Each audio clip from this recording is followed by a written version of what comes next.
రండి, ఈ ఆంగ్లేయుల పరాపీడల నుండి, వారి యొక్క దాశ శృంఖాల నుండి విముక్తి పొందే తరుణం వచ్చింది.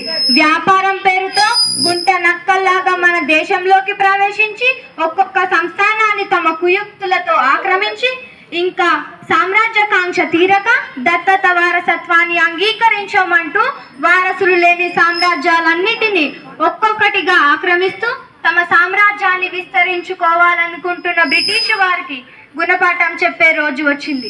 తిండి లేకపోయినా బ్రతకవచ్చు, కానీ ఆత్మాభిమానం లేకుండా మనం బ్రతకలేము.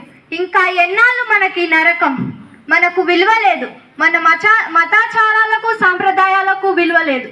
మనం నిత్యం పూజించే గోమాతను విధించి ఆ కొవ్వును పూసిన తూటాలకు తొడుగులకు పూసి మన ఆచారాలను కించపరుస్తూ అవహేళన చేస్తూ మనల్ని వారి సైనికుల్లాగా వాడుకుంటూ మనల్ని అవమానాలకు గురి చేస్తున్నారు. ఇంకా ఎన్నాళ్ళు మనకి నరకం? మహిళలు లేవండి, ఒక్కొక్కరు ఒక్కొక్క అగ్గివరాటై దేశ స్వతంత్రం కోసం కథన రంగంలోకి కదం తొక్కండి. దురహంకారుల ఆంగ్లేయుల పీకలు కోయండి.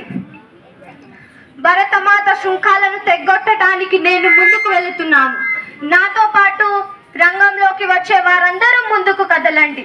మన రక్తంతో భరతమాతను దుట తిలకం దిద్దుదాం. హర హర మహాదేవ, హర హర మహాదేవ. ఆక్రమణ.